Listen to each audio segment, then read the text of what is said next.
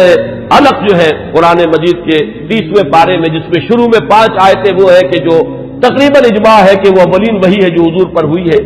اس میں جس شخص کا ذکر ہے وہ یہی ابو جہل ہے کہ اگر یہ شخص ایمان لے آتا تو کیا ہوتا. ارأیت ان کذب وتولی الم یعلم بان اللہ یری. یہ شخص جو ہے جو حضور صلی اللہ علیہ وسلم کی مخالفت میں کمر بستہ ہے، اگر یہی شخص کہیں اسلام لے آتا تو واقعہ یہ کہ وہ عمر ثانی ہوتا، پھر حضرت عمر رضی اللہ تعالیٰ عنہ کے انداز کی اس کی شخصیت بھی ہوتی. تو یہ روایت جو ہے یہ تو بارہا آپ نے سنی ہوگی. اب ایک اور روایت میں آپ کو سنا رہا ہوں. اس کو امام حاکم نے حضرت عبداللہ ابن عباس رضی اللہ تعالیٰ عنہما سے روایت کیا ہے، اور اس کو امام طبرانی بھی لائے ہیں اپنی اوسط میں، تو وہ لائے ہیں حضرت ابو بکر سے روایت کر کے، اور اپنی کبیر جو ہے معجم الکبیر اس میں یہ حدیث ثوبان کی حیثیت سے آئی ہے. اس کے الفاظ سنیے. عن ابن عباس رضی اللہ تعالی عنہما ان النبی صلی اللہ علیہ وسلم قال اللہم اعز الاسلام بعمر بن الخطاب خاصتا. اس روایت میں ابو جہل کا نام نہیں ہے بلکہ خاص طور پر گویا کہ حضرت عمر ہی کے لیے حضور صلی اللہ علیہ وسلم دعا فرمائی اور اللہ تعالیٰ نے قبول فرمائی. اسی لیے ہمارے ہاں علماء حضرت عمر کے لیے لفظ استعمال کیا کرتے مراد رسول، کہ جن کے لیے خاص طور پر حضور صلی اللہ علیہ وسلم نے دعا کی ہے اور اللہ تعالیٰ نے آپ کی دعا کو شرف قبول عطا فرمایا ہے اور حضرت عمر بن الخطاب کو ایمان کی توفیق عطا فرمائی ہے. اب میں آپ کو کچھ تو وہ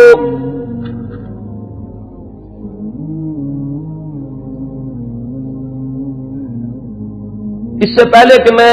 حضور صلی اللہ علیہ وسلم نے جو مناقب بیان فرمائے ہیں حضرت عمر کے وہ بیان کروں، چند اقوال بعض صحابہ کے. اخرج ابن سعد عن ذکوان قال قلت لعائشہ من سمى عمر الفاروق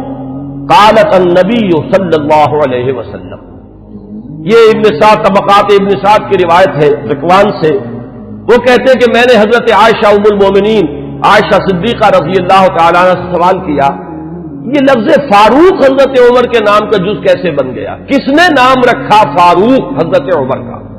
حضرت عائشہ نے فرمایا خود حضور نے صلی اللہ علیہ وسلم. اس کی وجہ کیا ہے اگلے اقوال میں وہ آ جائے گی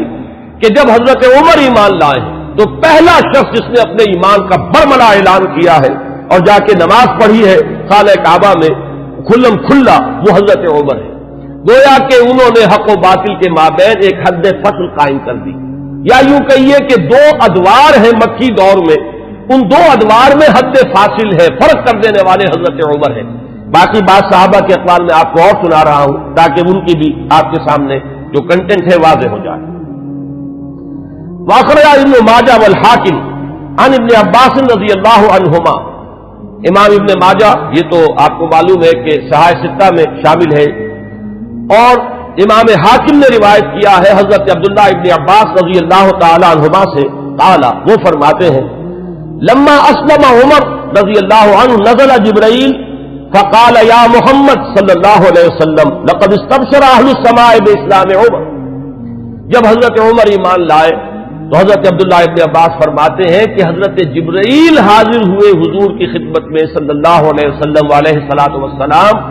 اور انہوں نے یہ فرمایا کہ اے نبی صلی اللہ علیہ وسلم آسمان والے بھی خوشیاں منا رہے ہیں عمر کے اسلام لانے سے. واخرج البخاری عن ابن مسعود رضی اللہ عنہ قال ما زلنا عزة منذ اسلم عمر رضی اللہ عنہ. حضرت ابن مسعود رضی اللہ تعالیٰ عنہ سے روایت ہے، امام بخاری کی روایت ہے، یہ صحیح بخاری کی روایت. وہ فرماتے ہیں کہ جب ایمان لے آئے حضرت عمر تو پھر ہم پر کمزوری نہیں رہی، پھر ہم قوت والے ہو گئے، عزت والے ہو گئے. اب وہ بات نہیں رہی کہ ہم دبے دبے تھے، بلکہ ہماری بھی اب جو ہے ہمتیں بڑھ گئی. ابن سعد کی روایت ہے طبرانی اور ابن سعد کی ابن مسعود سے رضی اللہ تعالی عنہ، یہ ان کا قول ہے. کان اسلام عمر فتحا وکانت ہجرتہ نصرا وکانت امامتہ رحمتا وَلَقَدْ رَأَيْتُنَا وَمَا نَسْتَطِيعُ أَن نُّصَلِّيَ إِلَى الْبَيْتِ حَتَّى أَسْلَمَ عُمَرُ فَلَمَّا أَسْلَمَ عُمَرُ قَاتَلَهُمْ حَتَّى تَرَكُونَا فَصَلَّيْنَا. حضرت عبداللہ ابن مسعود جو ہے یہ مناقب میں بیان فرما رہے ہیں، حضرت عمر کا اسلام لانا گویا کہ اسلام کی فتح تھی، ان کی ہجرت اسلام کی نصرت تھی، ان کی امامت اسلام کے حق میں رحمت تھی، اور ہم اپنے آپ کو دیکھتے تھے، یعنی ایمان لا چکے تھے لیکن ہم بیت اللہ میں نماز نہیں پڑھ سکتے تھے جب تک کہ عمر اسلام نہیں لے آئے۔ جب عمر اسلام لے آئے تو پھر انہوں نے مقابلہ کیا کفار کا، تو انہوں نے پھر ہم سے تعارض کرنا چھوڑ دیا، اب ہم نے بیت اللہ میں نمازیں پڑھنی شروع کر دی۔ یہی وہ لفظ ہے جس کی وجہ سے کہ حضرت عمر فاروق قرار پا رہے ہیں۔ واخرج ابن سعد والحاکم عن حذیفہ رضی اللہ عنہ لما اسلم عمر كان الاسلام كالرجل المقبل لا يزداد الا قربا فلما قتل عمر كان الاسلام كالرجل المدبر لا يزداد الا بعدا۔ یہ بہت ہی حکیمانہ قول ہے حضرت حذیفہ کا رضی اللہ تعالی عنہ، اور اسے امام حاکم نے اور ابن سعد نے دونوں نے روایت کیا ہے۔ یہ حضرت حذیفہ فرما رہے ہیں کہ جب حضرت عمر اسلام لے آئے تو اسلام ایک آنے والے شخص کے مانند ہو گیا کہ جو شخص آ رہا ہو وہ ہر لحظہ آپ سے قریب تر ہوتا چلا جا رہا ہے۔ گویا کہ یہ اسلام کی ترقی کا ایک اور اسلام کے اقبال کا یہ ایک کی علامت بنا ہے حضرت عمر کا اسلام لانا۔ ولما قتل عمر،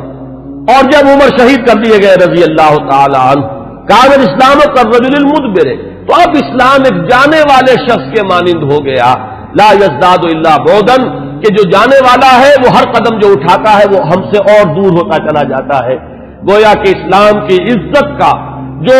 نقطہ عروج ہے، کلائمیکس ہے، وہ حضرت عمر کی ذات ہے کہ در حقیقت ان کے ساتھ ہی اسلام کا دور اقتدار شروع ہوا، غلبہ دور۔ وہ حدیث جو ہے بہت اہم ہے جو امام مسلم لائے ہیں حضرت ابو ہریرہ رضی اللہ تعالی عنہ سے، کہ حضور نے فرمایا بدا الاسلام غریبا وسیعود کما بدا فطوبى للغرباء۔ اسلام کا جب آغاز ہوا ہے تو وہ اجنبی سا تھا، لوگ اس کے جاننے پہچاننے والے نہیں تھے، کچھ اس کے ہمدرد و غمخوار نہیں تھے، بلکہ اصل میں تو مخالفت تھی، مقابلہ تھا۔ حضور نے فرمایا کہ اب اگرچہ دور آ گیا ہے کہ اسلام کو غلبہ حاصل ہو گیا، لیکن عنقریب اسلام پھر اسی حالت کو لوٹ جائے گا۔ تو تہنیت ہو، مبارکباد ہو، خوشخبری ہو ان لوگوں کے لیے جو جب اسلام حالت غربت کو پہنچ جائے تو وہ بھی اسلام کے دامن سے وابستہ رہے، چاہے وہ خود بھی لوگوں کے اندر جو ہے ان کو پہچانا نہ جائے، اجنبی ہو کر رہ جائیں، انہیں دقیانوسی کہا جائے، لیکن وہ اسلام کے دامن سے وابستہ رہے، ان کے لیے تہنیت اور مبارکباد ہے۔ اس حدیث میں سمجھیے تو یوں کہا جا سکتا ہے کہ حضرت عمر ہے وہ حد فاصل، کہ وہ بدا الاسلام غریباً سے اسلام کا جو دور اقتدار شروع ہو رہا ہے، غلبے کا دور، قوت اور عزت کا دور، وہ حضرت عمر کی ذات سے ہے، اور پھر جو ڈھلوان شروع ہو گئی ہے وہ بھی حضرت عمر رضی اللہ تعالیٰ عنہ کی شہادت سے۔ واخرج الطبرانی عن ابن عباس رضی اللہ عنہما قال اول من جہر بالاسلام عمر بن الخطاب، سب سے پہلے جس شخص نے اسلام کا اعلان کیا علی الاعلان وہ حضرت عمر ہے۔ یہ حضرت عبداللہ ابن عباس رضی اللہ تعالیٰ عنہما کا قول ہے۔ ہجرت کے ضمن میں بھی ایک روایت ہے، میں چاہتا ہوں کہ اگرچہ اس کا ذکر پہلے بھی آیا ہے لیکن آج لفظاً میں سنا دینا چاہتا ہوں۔ اخرج ابن عساکر عن علی رضی اللہ عنہ، اس روایت کے راوی حضرت علی ہیں۔ قال ما علمت احد الحاجر الا مختفیا الا عمر بن الخطاب، حضرت عمر فرماتے میں نہیں جانتا کسی بھی شخص کو مگر یہ کہ اس نے ہجرت کی ہے خفیہ طریقے پر سوائے عمر بن الخطاب، یعنی جو بھی ہجرت کے لیے نکلتا تھا خفیہ طریقے سے نکلتا تھا، لوگوں کو معلوم نہ ہو جائے، خام خواہ راستہ روکیں گے، کوئی تکلیف پہنچائیں گے، سوائے حضرت عمر کے۔ اب آپ اس حضرت علی رضی اللہ تعالیٰ عنہ کی زبان سے حضرت عمر کی جو ہجرت ہے اس کا پورا واقعہ سنیے۔ فَإِنَّهُ لَمَّا هَمَّ بِالْهِجْرَةِ، اس لیے کہ جب حضرت عمر نے ارادہ کیا ہجرت کا، تَقَلَّدَ سَيْفَهُ،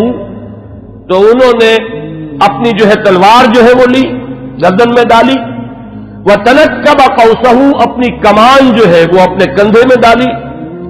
وَانْتَقَضَ فِي يَدِهِ أَسْهُمًا، اور اپنے ہاتھ میں تیر بھی لے لیے تیار کہ کمان سے کے ساتھ جو ہے وہ تیر جو ہے ہاتھ میں موجود ہو۔ وَأَتَى الْكَعْبَةَ، اور آئے وہ مسجد حرام میں کعبے کے پاس، وَأَشْرَافُ قُرَيْشٍ بِفِنَائِهَا، اور قریش کے بڑے بڑے سردار جو ہیں وہ کعبے کے صحن میں، یہی جس وقت مسجد حرام کہلاتی ہے، خانہ کعبہ تو وہی گھر ہے اس کے ساتھ جو صحن ہے یہ فنا ہے اس کا صحن ہے. فطاف سبعا،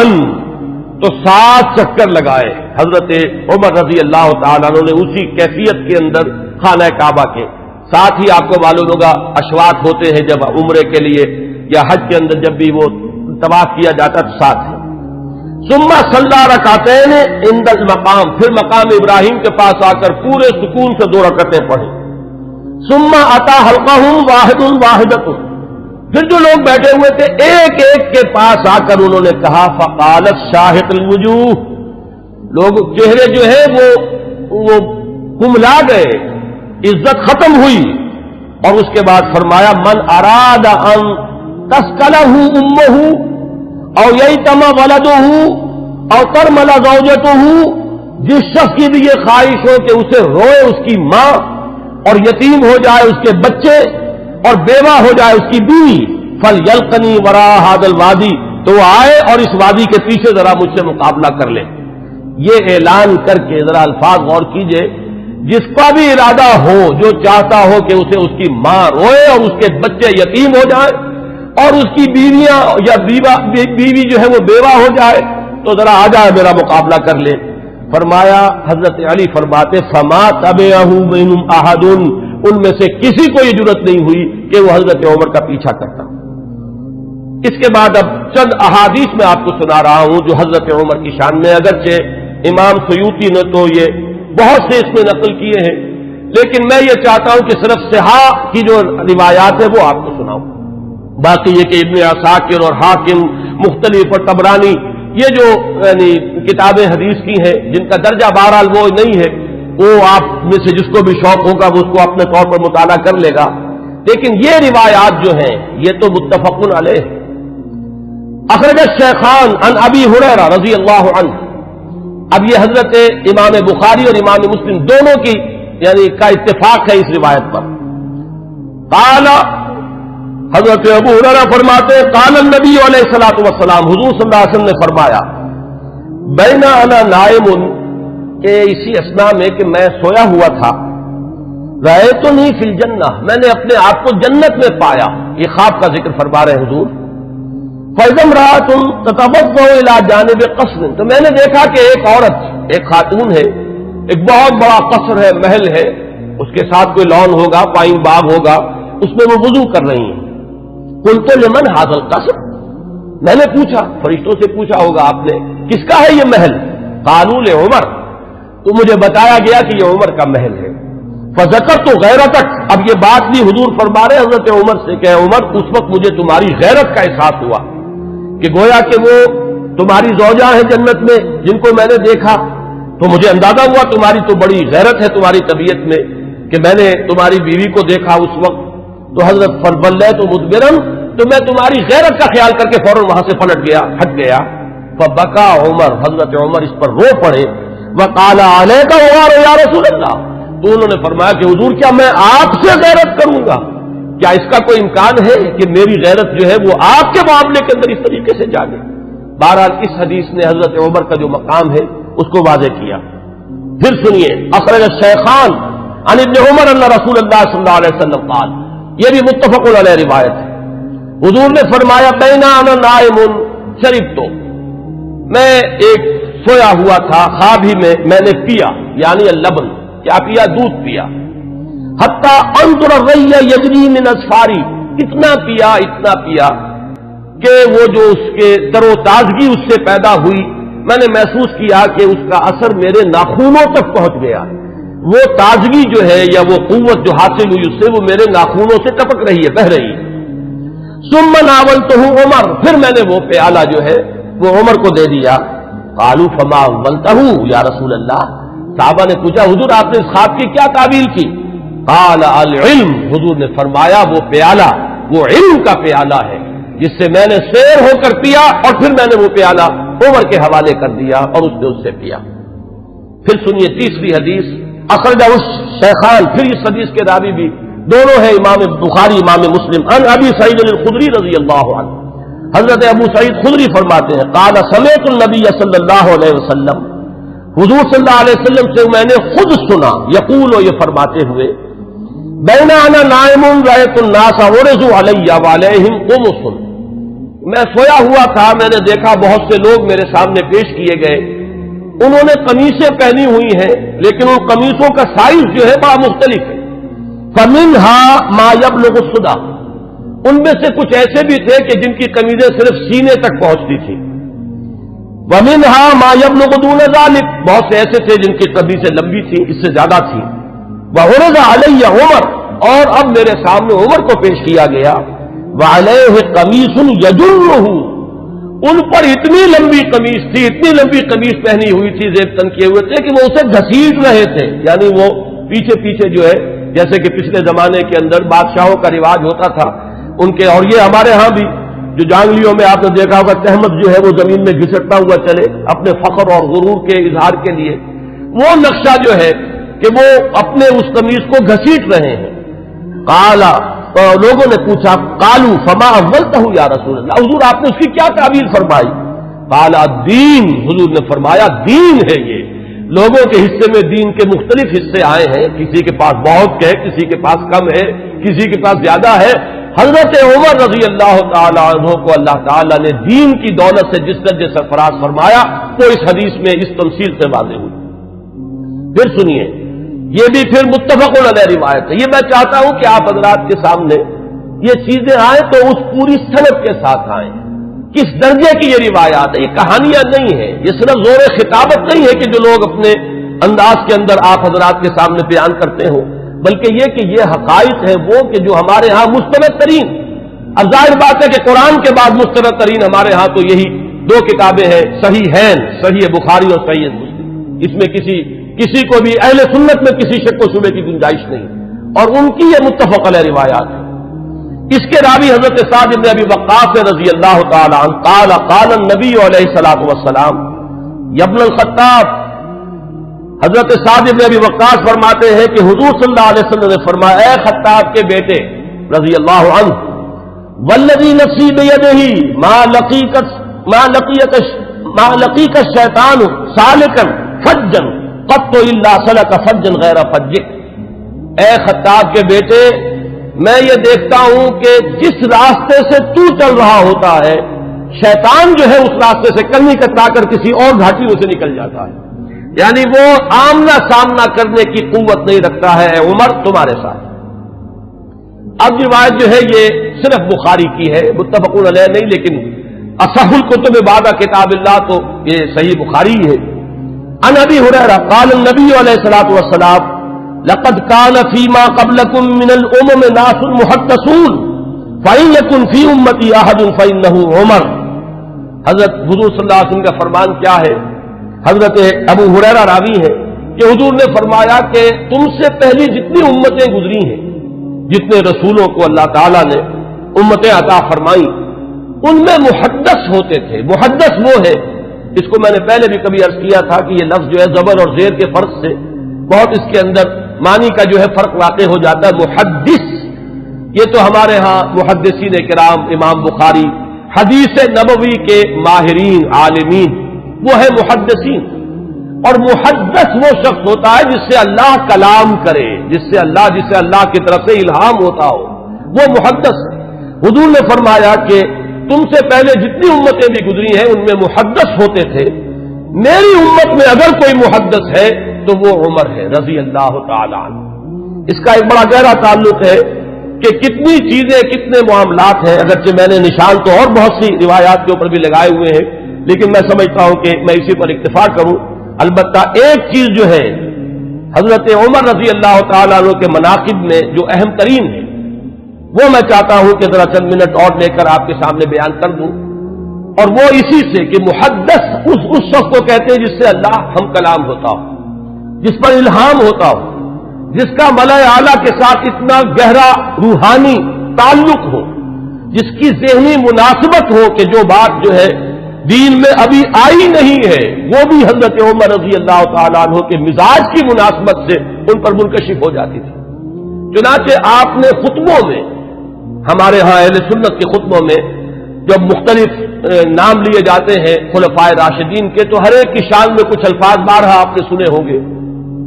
چنانچہ حضرت ابوبکر کے بارے میں الفاظ آتے ہیں کہ تمام لوگوں میں انبیاء کے بعد بالاتفاق جو افضل ترین انسان ہے وہ حضرت ابوبکر ہیں. حضرت عمر کے بارے میں الفاظ آتے ہیں الذی کان رأیہ موافقا بالوحی والکتاب، عمر بن الخطاب رضی اللہ عنہ. اس میں چونکہ کچھ قافیہ بھی ملانے کی جن حضرات نے بھی یہ خطبہ مرتب کیا ہے، عربی زبان میں چونکہ اس کی بھی ایک اہمیت ہے، صوتی آہنگ ہوتا ہے تو کچھ قافیے بھی ملائے گئے ہیں. جامع آیات القرآن عثمان ابن عفان رضی اللہ تعالیٰ عنہ. اس طریقے سے تو حضرت عمر کے بارے میں یہ الفاظ آپ نے بہت سنے ہوں گے کہ الذی کان رأیہ موافقا بالوحی والکتاب، وہ شخص کہ جس کی رائے وحی اور کتاب کے موافق تھی. میں نے ایک مرتبہ یہ عرض کیا تھا اور آج پھر جسارت کر رہا ہوں کہ غیر شعوری طور پر ان الفاظ نے حضرت عمر کا درجہ گھٹا دیا ہے، اس لیے کہ یہ شان تو ہر صحابی کی ہے. ہو ہی نہیں سکتا کہ وحی اور کتاب کے موافق ان کی رائے نہ ہو. جب وحی اور کتاب آ گئی تو اب کسی صحابی کی یہ شان ہے ہی نہیں. جیسے کہ قرآن مجید میں فرمایا گیا کہ ما کان لمؤمن ولا مؤمنۃ اذا قضى الله امرا ان يكون له الخيرة في امره. جب اللہ اور اس کے رسول کی طرف سے کوئی فیصلہ صادر کر دیا جائے پھر کسی مومن اور مومنہ کے لیے یہ ممکن ہی نہیں ہے کہ اس کے بعد بھی وہ کوئی اپنا اختیار سمجھے اور اپنی کوئی رائے علیحدہ رکھے. تو اس حد تک تو حضرت عمر کی بات بھی اگر ہے تو وہ تو تمام صحابہ کے ساتھ ہے. اصل شان تو یہ ہے کہ الذی کان الوحی والکتاب موافقا برأیہ. حضرت عمر کی شان یہ ہے کہ وحی اور کتاب نازل ہوئی ہے ان کی رائے کی موافقت میں. ایک رائے ان کی طرف سے پہلے آئی ہے اور کلام اللہ میں وہ حکم اس کے مطابق نازل ہو گیا ہے. ظاہر بات ہے کہ اس کا سبب نزول یہ نہیں ہے کہ حضرت عمر نے یہ فرمایا معاذ اللہ، لیکن یہ کہ وہ موافقت نزول سے قبل کی مناسبت، وہ ذہنی اور باطنی اور روحانی اور قلبی جو مناسبت حضرت عمر کو حاصل تھی اس حقیقت کے ساتھ، اس کی وجہ سے جو بات آپ کے ذہن میں آتی تھی اسی کے مطابق قرآن مجید میں پھر حکم نازل ہو جاتا تھا. امام عبداللہ شیبانی نے 21 اس کی مثالیں دی ہیں، جس کو کہ یہاں اس وقت جو ہے میں ظاہر بات ہے کہ نقل نہیں کر سکتا. ان میں سے 5-6 جو بہت اہم ہیں وہ میں گنوا رہا ہوں. سب سے پہلی بات یہ کہ حضرت عمر نے یہ فرمایا تھا، عرض کیا تھا حضور صلی اللہ علیہ وسلم سے لَاتَّخَذْنَا مِن مقام ابراہیم مصلی. حضور کیا ہی اچھا ہو اگر ہم مقام ابراہیم کو اپنی جائے نماز بنائیں، ہم یہاں پر نماز ادا کیا کریں. فنزلت، اور اس کے بعد یہ آیت نازل ہو گئی وَاتَّخِذُوا مِن مقام ابراہیم مصلی. یہ الفاظ جو ہے تقریباً بالکل وہی ہے کہ جو الفاظ حضرت عمر نے اپنے قول میں استعمال کیے تھے بالکل اسی کے مطابق یہ وہی نازل ہوئی. اسی طرح دوسری بات حضرت عمر ہیں جنہوں نے حضور صلی اللہ علیہ وسلم سے فرمایا، عرض کیا تھا یا رسول اللہ يدخل على نسائك البر والفاجر فلو امرتهن ان يحتجبن، کہ حضور آپ کے گھروں میں مومن بھی آتے ہیں، منافق بھی آ جاتے ہیں، نیک بھی آتے ہیں اور فاسق قسم کے لوگ بھی آ جاتے ہیں، تو کیا ہی اچھا ہو اگر آپ اپنی ازواج کو پردے کا حکم دیں. فنزلت آیت الحجاب، اس کے بعد جو ہے وہ حجاب والی آیت نازل ہو گئی. نمبر 3 واجتمع نساء النبی علیہ الصلوۃ والسلام فی الغیرہ. قلت، حضرت عمر یہ فرماتے ہیں کہ جب حضور صلی اللہ علیہ وسلم کی ازواج مطہرات نے وہ ایک ایکا کر لیا تھا، یہ واقعہ ہے جو آتا ہے سیرت میں، حضور صلی اللہ علیہ وسلم سے نان نفقے کے مطالبے کے لیے کہ کچھ ہمارا بھی جو ہے روزینہ بڑھا دیا جائے، کچھ ہمارے لیے بھی وسعت ہو جانی چاہیے. جیسے حضرت فاطمہ حاضر ہوئی تھی حضور کی خدمت میں کہ اب تو عام لوگوں کے گھروں کے اندر جو ہے بڑی خوشحالی ہے تو مجھے بھی کوئی کنیز یا غلام عنایت ہو جائے. اسی طرح ازواج مطہرات کا معاملہ ہے، انہوں نے بھی اسی دلیل سے کہ اب تو عام لوگوں کے گھروں کے اندر بڑی خوشحالی ہو گئی ہے تو کچھ نہ کچھ ہمیں بھی وسعت اور کشادگی کا انتظام کر دیا جائے. تو جب یہ معاملہ ہوا تو حضرت عمر نے یہ کہا تھا، جو الفاظ فرمائے تھے اس کے مطابق وہ آیت نازل ہوئی عسى ربه ان طلقكن ان يبدله ازواجا خيرا منكن. یہ تیسری مثال ہے. چوتھی مثال، بدر کے اسیروں کے ضمن میں جب مشورہ ہوا حضرت عمر کی رائے یہ تھی کہ ان سب کو قتل کیا جائے. نہ صرف یہ کہ قتل کیا جائے بلکہ جو بھی رشتہ دار ہو کسی اسیر کا مسلمانوں میں سے قریب ترین رشتہ دار وہ اپنے ہاتھ سے اسے قتل کرے. اگرچہ حضور صلی اللہ علیہ وسلم پر تو آپ کو معلوم ہے کہ غلبہ تھا، رافت، رحمت، شفقت، نرمی، اسی لیے قرآن مجید میں 2 جگہ وہ آیت نازل ہوئی ہے کہ حضور سے فرمایا اللہ نے کہ نبی آپ کی نرمی کے یہ لوگ حقدار نہیں ہیں، یہ کفار اور منافقین،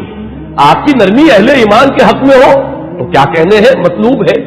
لیکن یہ آپ کی اس نرمی سے جو بیجا فائدہ اٹھا جاتے ہیں کفار و منافقین، تو ذرا آپ اپنی طبیعت میں ان کے لیے سختی پیدا کیجیے۔ یا ایھا النبی جاہد الکفار والمنافقین واغلظ علیہم، 2 جگہ پر یہ آیت آئی ہے، سورہ تحریم میں بھی ہے، سورہ توبہ میں بھی ہے۔ تو وہی بات جو ہے یہاں پر ہوئی تھی کہ حضور کی طبیعت میں بھی غلبہ تھا، اور حضرت ابوبکر انتہائی رقیق القلب، حضور صلی اللہ علیہ وسلم کی سیرت کے اس اعتبار سے عکس کامل، وہی شفقت اور رحمت، ارحم امتی بامتی ابوبکر واشدہم فی امر اللہ عمر، وہی معاملہ یہاں تھا۔ تو بہرحال جب یہ فیصلہ ہو گیا کہ انہیں فدیہ لے کر چھوڑ دیا جائے، تو پھر قرآن مجید میں جو آیت نازل ہوئی سورہ انفال میں ہے، وہ آپ کے علم میں ہوگا کہ اس میں توثیق ہوئی حضرت عمر کی رائے کی۔ اسی طریقے سے شراب کی حرمت کے ضمن میں حضرت عمر رضی اللہ تعالیٰ عنہ نے پہلے سے کہنا شروع کر دیا، اور بار بار وہ دعا کرتے تھے اللہ اس شراب کے ضمن میں تو آخری اور حتمی اور جو فیصلہ کن حکم ہے وہ نازل فرما دے۔ تو اس کے بعد اللہ تعالیٰ نے اس کی آخری حرمت کا جو ہے وہ فیصلہ فرمایا، اس کی جو آیت جو ہے وہ نازل ہوئی۔ ایک اور اہم مقام ہے، یہ ابن ابی حاتم لائے اپنی تفسیر میں حضرت انس سے، قال عمر، اور حضرت عمر رضی اللہ تعالیٰ عنہ خود اس کے راوی ہیں، وافقت ربی فی 40، یہاں حضرت عمر فرما رہے ہیں 4 چیزوں میں میرے رب کے ساتھ میری کامل موافقت ہو گئی کہ جو بات میرے ذہن میں آئی، بلکہ یہاں تو میں جو مثال دے رہا ہوں جو زبان پر آ گئی حضرت عمر کے، بالکل وہی جو ہے وہی کے اندر الفاظ نازل ہو گئے۔ وہ فرماتے ہیں کہ نزلت هذه الآیہ، جب یہ آیت نازل ہوئی ہے سورہ مومنون میں ہے، وَلَقَدْ خَلَقْنَا الْإِنسَانَ مِنْ سُلَالَةٍ مِنْ طِينٍ ثُمَّ جَعَلْنَاهُ نُطْفَةً فِي قَرَارٍ مَكِينٍ ثُمَّ خَلَقْنَا النُّطْفَةَ عَلَقَةً فَخَلَقْنَا الْعَلَقَةَ مُضْغَةً فَخَلَقْنَا الْمُضْغَةَ عِظَامًا فَكَسَوْنَا الْعِظَامَ لَحْمًا ثُمَّ أَنشَأْنَاهُ خَلْقًا آخَرَ، جب یہ آیات نازل ہوئیں تو میری زبان پر فوراً الفاظ جاری ہو گئے فَتَبَارَكَ اللَّهُ أَحْسَنُ الْخَالِقِينَ، اور بین ہی یہی الفاظ بعد میں قرآن مجید میں بھی وحی کے ذریعے سے نازل ہو گئے۔ یہ میں نے صرف آپ کو 6 مثالیں سنائی ہیں، 21 مثالیں ہیں اس طرح کی کہ جو عبداللہ شیبانی رحمہ اللہ نے اپنی کتاب میں جو ہے اس کو درج کیا ہے، کہ بالکل ذہن میں سمجھیے کہ ایک ذہن ہے، ایک مزاج ہے، ہم آہنگی ہے، حقیقت تک اتنی رسائی ہو چکی ہے، اتنا قرب ہو چکا ہے کہ بالکل سوچ وہی ہے، بلکہ یہ کہ نزول کے بعد تو ظاہر بات ہے کہ ہر صحابی کی وہی سوچ ہوتی تھی، لیکن یہ ہے کہ پہلے سے ذہن کا اس درجے ہم آہنگی اختیار کر لینا، یہ حضرت عمر رضی اللہ تعالیٰ عنہ کے مناقب میں سے یہ بھی ایک بہت اہم پہلو ہے۔ آج اسی پر اتفاق کر رہا ہوں۔ آئندہ کے بارے میں میرا ایک خیال ہے، جمعے کی ان تقاریر کے ضمن میں ایک رہتا ہے مسئلہ کہ اب کس موضوع کو اختیار کیا جائے۔ میرا ارادہ یہ ہے کہ آئندہ سے جو سب سے اہم اور بنیادی موضوع ہے ہمارے دین کا، ایمان اور اس کی حقیقت اور اس کے لوازم اور اس کے تقاضے، اور اس میں بڑی اہم بحثیں ہیں کہ ایمان کا عمل سے کوئی تعلق ہے یا نہیں، اور ہے تو کیا ہے، ایمان کا لازمی نتیجہ جہاد ہے یا نہیں، وہ اس کے لیے کیا دلیل ہے، ایمان کا مادہ کیا ہے، اس کے لفظی معنی کیا ہے۔ میں انشاءاللہ تعالیٰ ایک سلسلہ تقاریر اس موضوع پر شروع کروں گا تاکہ جو بنیادی ہمارے دینی تصورات ہیں ان میں اگر کہیں کوئی کمی ہے تو وہ اللہ تعالیٰ اس کے ذریعے سے پوری کر دے، اور پھر ہمارے اندر وہ جذبہ ابھرے کہ جو ایمان کے اصل تقاضے ہیں ان کو ہم ادا کرنے کے لیے کمر بستہ ہو جائیں۔ اقول قولی ھذا واستغفر اللہ لی ولکم ولسائر المسلمین والمسلمات۔